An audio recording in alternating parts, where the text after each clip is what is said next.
He only did the right thing, drove his boss home when she was too drunk to stand. But the next morning, when she came downstairs wearing clothes that weren't hers, one phone call changed everything.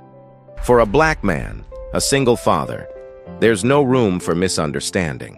One wrong word from her could cost him his job, his reputation, his daughter. So what did she do that morning? And why did it almost destroy his life? Before we continue, let us know where you're watching from in the comments. And if you enjoy stories like this, don't forget to subscribe to the channel. We love seeing how far these stories travel. Harry Thompson checked his watch for the third time in 10 minutes. 6:45. The company's annual party was in full swing around him, laughter and clinking glasses filling the upscale restaurant. But his mind was 15 miles away at Jefferson Elementary School, where his daughter Ella would take the stage in just over an hour. She had reminded him every single day for the past 2 weeks. "Daddy, you have to sit in the front row, promise me." And he had promised, the way he always did, because keeping promises to his little girl was the one thing in this world he refused to compromise on. For 6 years, Harry had built his reputation at Harrison Financial brick by brick. Senior analyst, impeccable record, never late, never absent, never the subject of office gossip. He understood something that his white colleagues never had to think about, that for a black man in corporate America there was no margin for error. One misstep, one misunderstanding, one moment of poor judgment, and everything he had worked for could vanish overnight. So he kept his head down, did his job, went home to his daughter, and stayed invisible in all the ways that mattered. Tonight was supposed to be simple. Show his face at the party for exactly 1 hour, shake the right hands, then slip out in time for Ella's performance. But as Harry scanned the room for an exit route, his eyes landed on something that made his stomach tighten. Kara Carter was drunk. Not tipsy, not a little loose from champagne. Drunk in a way that made people look away, the kind of drunk that would become office gossip by Monday morning. Kara was his direct supervisor, the director of their department, and until tonight, Harry had never seen her as anything other than perfectly composed, sharp suits, sharper decisions. The kind of woman who commanded respect without raising her voice. But something had changed in the past few weeks. The divorce, people whispered. 15 years of marriage ended because her husband had been sleeping with a 26-year-old marketing coordinator from his firm. Harry watched as Kara reached for another glass of wine, her movements unsteady, her eyes glazed and unfocused. A few of their colleagues glanced her way, then quickly found somewhere else to look. No one wanted to be the person who dealt with the boss when she was falling apart. 6:52. He needed to leave now if he was going to make it. Harry grabbed his coat from the back of his chair and started toward the exit. He was 3 steps from the door when he heard the crash. Kara had knocked over her purse, its contents scattering across the polished floor. She dropped to her knees to gather them, and Harry could see her hands shaking as she fumbled with lipstick tubes and scattered receipts. When she tried to stand, she stumbled and nearly fell. A waiter rushed over, asked if she needed help. Kara waved him away with a slurred, "I'm fine," that convinced no one. Harry stood frozen at the door, his car keys already in his hand. This wasn't his problem. Kara was a grown woman, his boss, someone with more power and resources than he would ever have. She could call a cab. She could ask someone else. She could figure it out. But as he watched her struggle to her feet, he saw something that made his chest ache. She was searching through her purse with increasing desperation, pulling out her wallet, her compact mirror, a pack of tissues. Her phone screen was cracked and dark. Dead battery. And from the way she kept digging through the same pockets over and over, it was clear she couldn't find what she was looking for. Her keys. Harry glanced around the room. The other executives had conveniently migrated to the far corner of the restaurant. The junior staff were pretending to be deep in conversation. No one was going to help her. He thought about Ella waiting backstage in her costume, searching the audience for his face. He thought about what it would mean if he left Kara here, a woman too drunk to stand, without her phone, without her keys, without anyone willing to take responsibility for her. And he thought about what it would mean if he stayed. A black man, a subordinate, taking his drunk white female boss somewhere private. Every instinct he had developed over 38 years of navigating a world that was quick to judge and slow to forgive screamed at him to walk away. This was exactly the kind of situation he had spent his entire life avoiding, the kind where intentions didn't matter, where the optics could destroy you before the truth ever had a chance. But Harry also thought about his daughter and the kind of man he wanted her to believe he was. He walked back to where Kara was still swaying on her feet. "Ms. Carter." He kept his voice low, professional. "Do you have someone I can call to pick you up?" She looked at him with glassy eyes, struggling to focus. "Harry, why are you still here?" "Do you have someone I can call?" he repeated. "Family? A friend?" Kara shook her head slowly, then winced at the movement. "No one here. She's in Boston. My phone is dead." "What about your address? I can call you a cab." She stared at him blankly, then laughed, a hollow, bitter sound. "I just moved, last week. I can't remember the new address. It's in my phone, which is dead." Another laugh, this one closer to a sob. "God, I'm pathetic." Harry felt the weight of his car keys in his pocket. 7:03. Ella would be going on at 8. He could leave. No one would blame him. No one would even know. But he would know. "Okay," he said quietly, more to himself than to her. "Okay." He pulled out his own phone and dialed a number he knew by heart. Angela, the woman who watched Ella after school, picked up on the second ring. "Angela, I need a huge favor. Can you take Ella to her performance tonight? Something came up at work and I can't make it." The silence on the other end lasted only a second, but it felt like an eternity. "Of course, Harry, but she's going to be disappointed." "I know." His voice cracked on the words. "Just tell her I love her. Tell her I'll watch the video 100 times. Tell her I'm sorry." He ended the call and turned back to Kara, who was now leaning heavily against a table. "Come on," he said, taking her arm to steady her. "I'm going to take you somewhere safe." She didn't resist as he guided her toward the door, her heels clicking unevenly on the marble floor. "Where are we going?" she mumbled. Harry didn't answer. The truth was, he only had one option.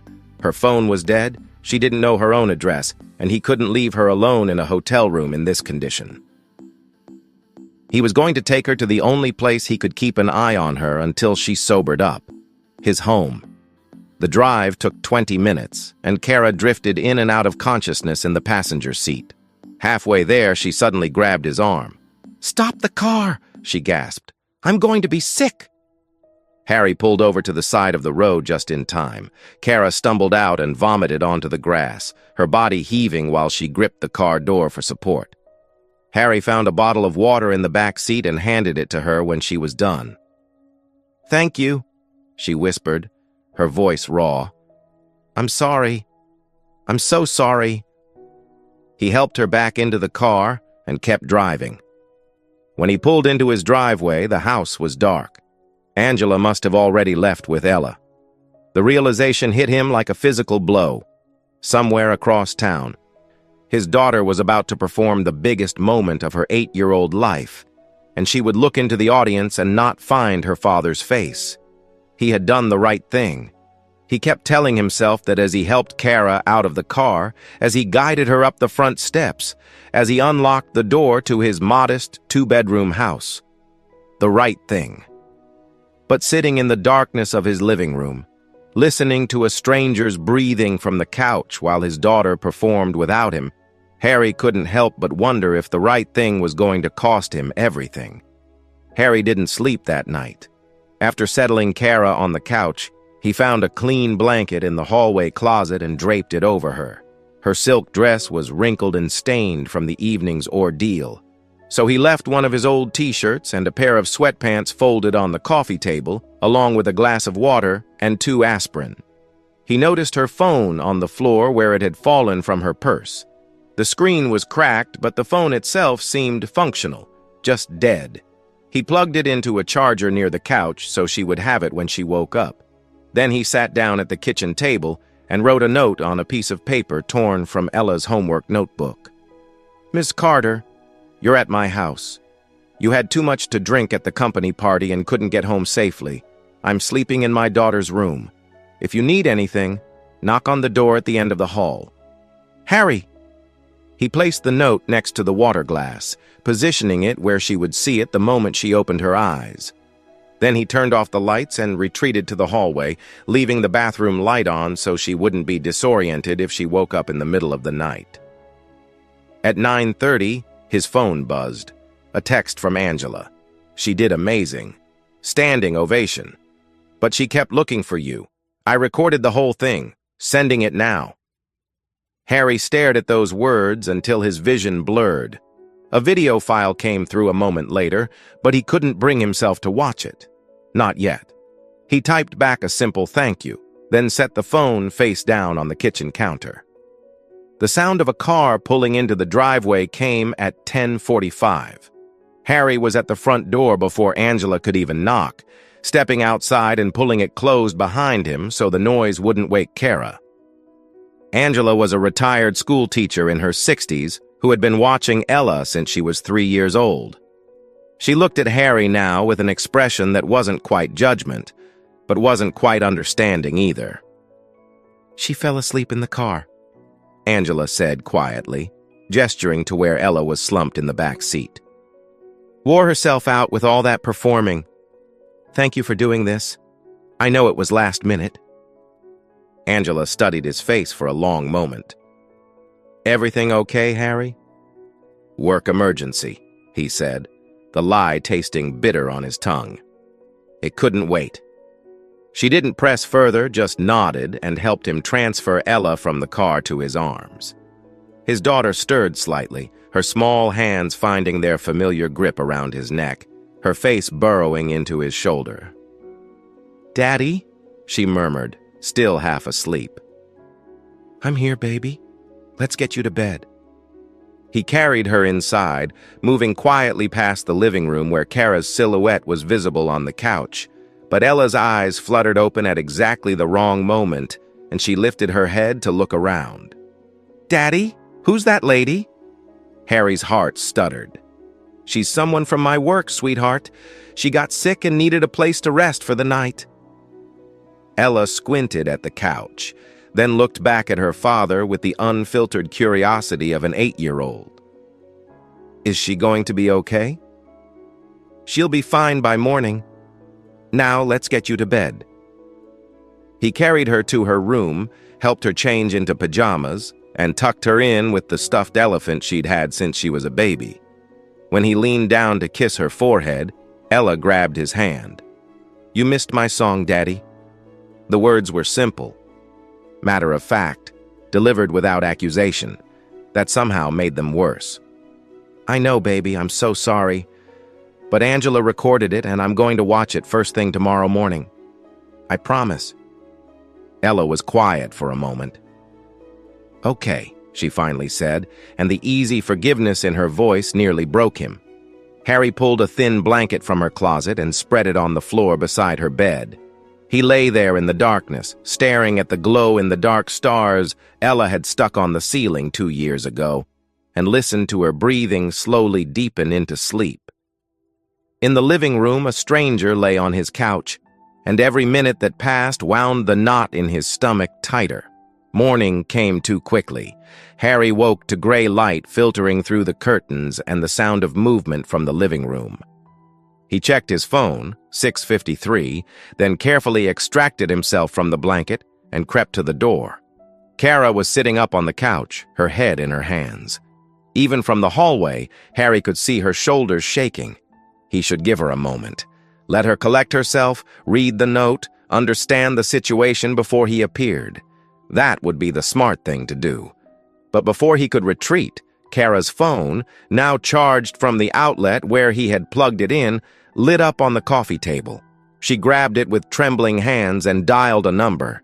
Harry froze in the hallway, close enough to hear every word. "Rachel?" Kara's voice was raw, barely above a whisper. "Rachel, I don't know what happened." A tinny voice responded on the other end, too quiet for Harry to make out the words. "I woke up in someone's house. A man's house. I'm wearing clothes that aren't mine." Kara's breathing grew ragged. "I don't remember anything after the party. I don't remember how I got here.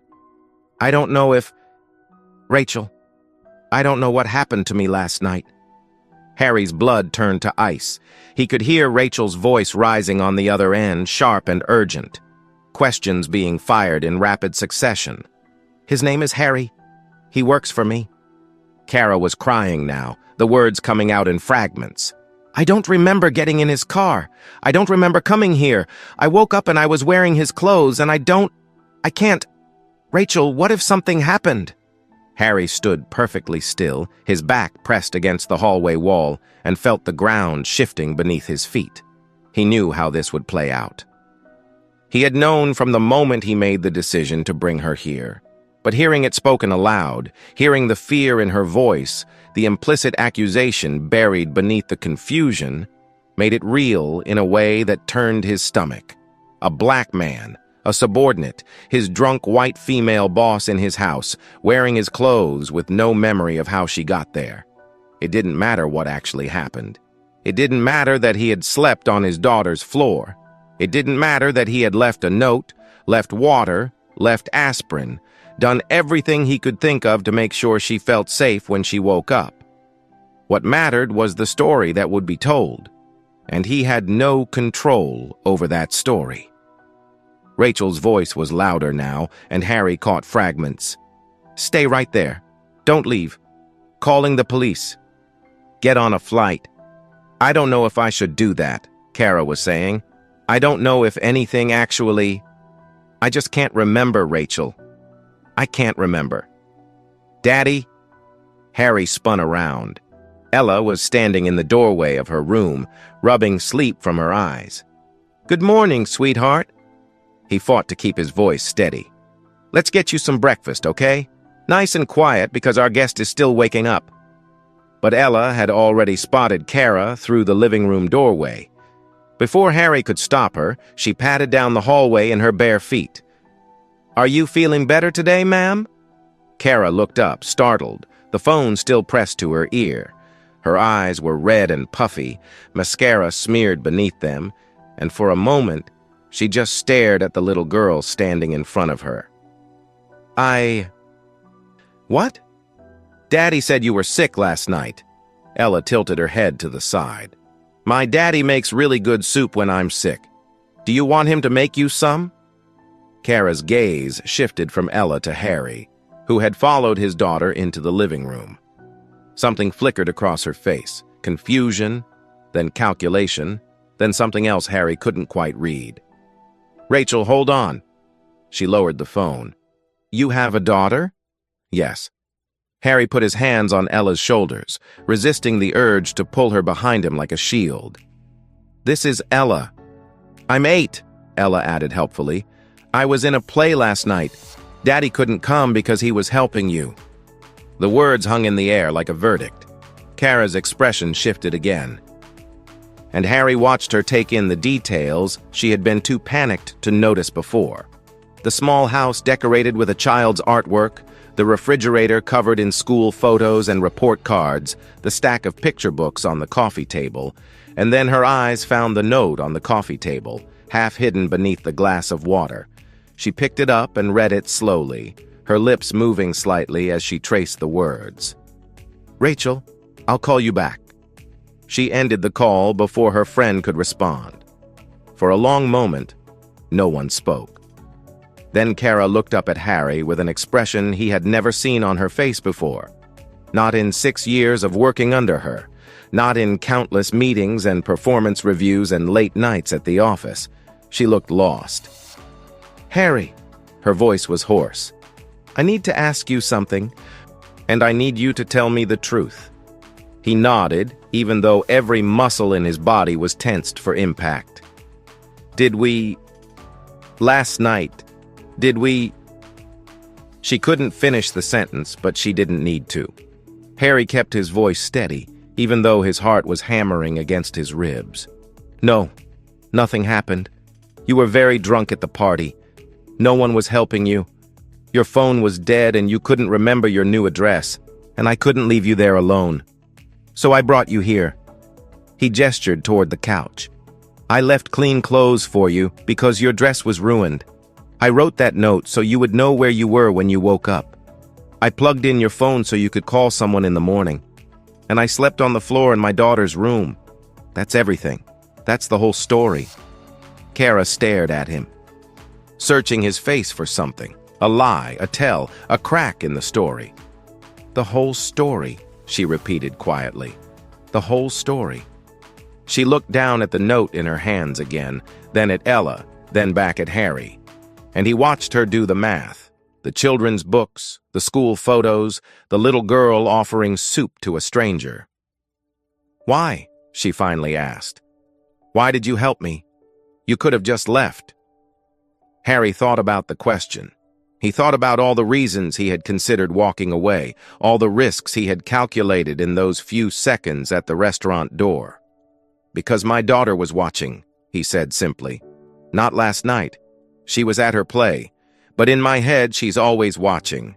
And I didn't want to be the kind of father who leaves someone in trouble just because helping them might be inconvenient." He took a breath. "But I need you to understand something, Ms. Carter. I don't have the luxury of being misunderstood. What you say next, to your friend, to anyone, it matters.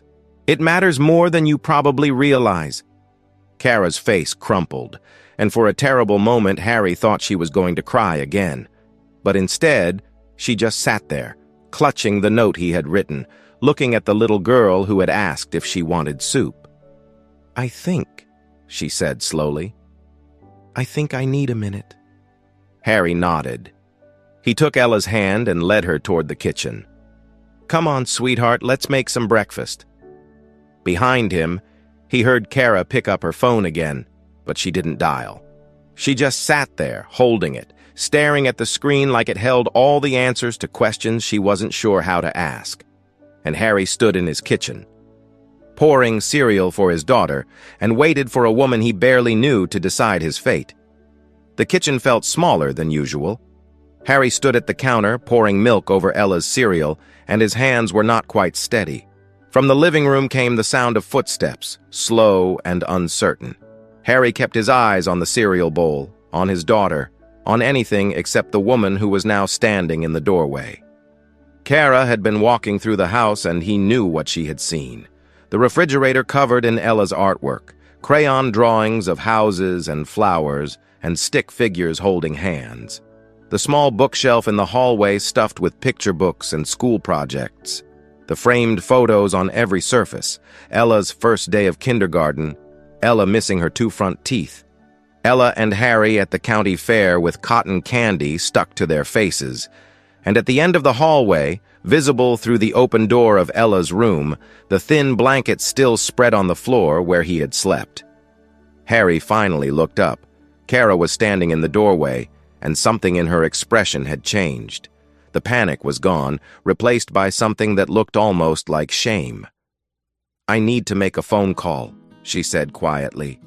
"And then, I think we should talk." She stepped back into the living room and Harry heard her dial. "Rachel." Kara's voice was different now, clearer, steadier. "I need you to listen to me. I remember what happened, and nothing happened. He helped me get home safely when no one else would. That's all." Harry couldn't hear Rachel's response, but he could imagine it. The skepticism, the lawyer's instinct to assume the worst, to protect her friend from her own judgment. "I'm sure." Kara's voice grew firmer. "Rachel, listen to me. He has an 8-year-old daughter. He missed her school performance last night, her first time in a lead role, because he was making sure I was safe. He slept on the floor of his daughter's bedroom. He left me a note so I wouldn't be scared when I woke up. He even plugged in my phone so I could call for help in the morning. And I almost... Her voice cracked. I almost destroyed his life because I was too panicked to think straight. A long silence.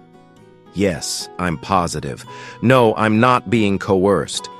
Rachel, he's standing in the kitchen making breakfast for his little girl. The only thing this man is guilty of is being decent when he had every reason not to be. Another silence, shorter this time. Thank you. And Rachel, don't ever let me drink like that again. She ended the call. Harry stayed where he was, one hand resting on the counter. He didn't trust himself to move, to speak, to do anything that might shatter the fragile thing that was happening in the next room. Kara appeared in the kitchen doorway again. Her eyes were red, but she wasn't crying anymore. She looked at Harry with an expression he couldn't quite name. Gratitude, maybe, or regret, or something more complicated than either. I owe you an apology, she said. More than an apology. I don't even know if there's a word for what I owe you. Harry set down the milk carton carefully. You were scared. You woke up in a strange place with no memory of how you got there. That would terrify anyone. That's not an excuse. Kara shook her head. I know what could have happened if I had said the wrong thing to Rachel. If she had called the police before I had a chance to think clearly. I know what that could have meant for you. But you didn't. But I almost did. And you knew I might. And you helped me anyway. She took a breath. Why? Why would you take that risk? Harry thought about the question. He had been asking himself the same thing since the moment he'd turned his car toward home instead of leaving her at the restaurant. Because I couldn't live with the alternative, he finally said. Because my daughter is going to grow up in this world, and I want her to believe that when someone needs help, you help them, even when it's hard, even when it's risky, even when the smart thing would be to walk away. He looked at Ella, who was quietly eating her cereal and pretending not to listen. I want her to believe that because I need to believe it too. I've spent my whole life being careful, being invisible, making sure I never give anyone a reason to doubt me. And somewhere along the way, I forgot that being good isn't just about avoiding mistakes. It's about choosing to do the right thing, even when no one would blame you for doing nothing. Kara was quiet for a long moment. Then she walked over to the table and knelt down so she was at Ella's eye level. Ella, right?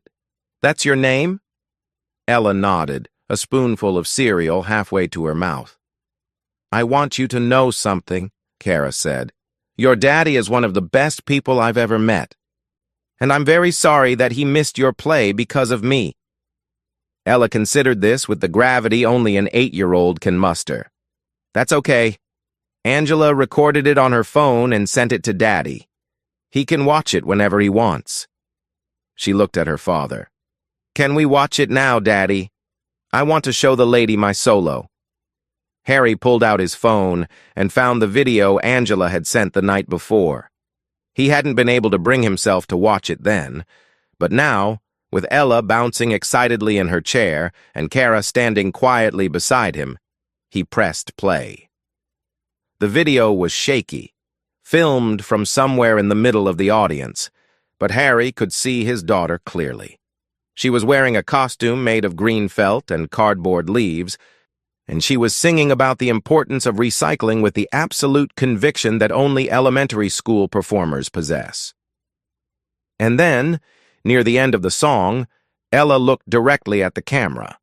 She smiled and waved, just a tiny wave, almost like she knew her father would be watching later. Daddy, Video Ella said, breaking character entirely, I know you're busy, but I love you. The audience laughed. Angela's voice could be heard saying, Oh, honey? And then the video ended. Harry realized his cheeks were wet. That's my favorite part, Ella said matter-of-factly. I added it myself. Mrs. Patterson said it wasn't in the script, but I told her my daddy might not be there, so I wanted to say hi just in case. Kara stood up slowly. She looked at Harry, then at Ella. then at the modest kitchen with its crayon drawings and its school photos and its evidence of a life built on love and sacrifice. "I should go," she said quietly. "I've taken enough of your morning. But Harry, thank you. For everything. I won't forget it." He called her a cab, and she left wearing his old t-shirt and sweatpants because her dress was still ruined. She looked nothing like the polished executive he had worked under for 6 years, and somehow that made her seem more human than she ever had before. The following Monday, Harry walked into the office expecting whispers, expecting sidelong glances and HR requests and the slow unraveling of everything he had built.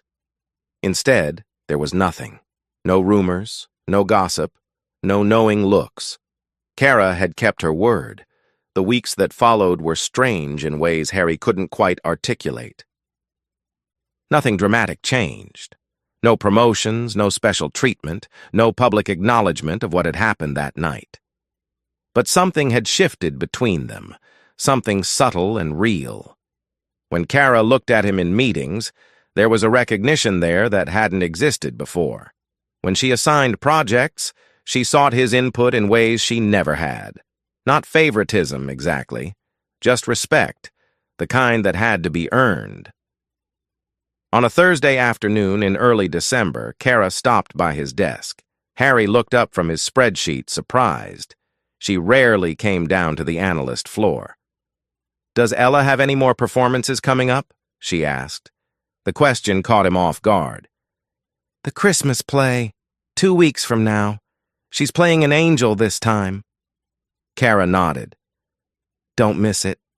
Whatever happens, whatever comes up, don't miss it." Harry understood what she was really saying. It wasn't about the play. It was about the promise, the choice, the thing he had sacrificed that night to help a woman who had given him nothing but professional distance for 6 years. "I won't," he said. "I'll be in the front row." Kara smiled, a real smile, the first he had ever seen from her. "Good. She deserves that." She walked away, and Harry watched her go, and something that had been clenched tight in his chest for weeks finally loosened. That evening, Harry came home to find Ella waiting at the door, her angel costume clutched in her hands. "Daddy, Mrs. Patterson says we need to practice every night. Will you help me?" "Of course, baby. Let's see your wings."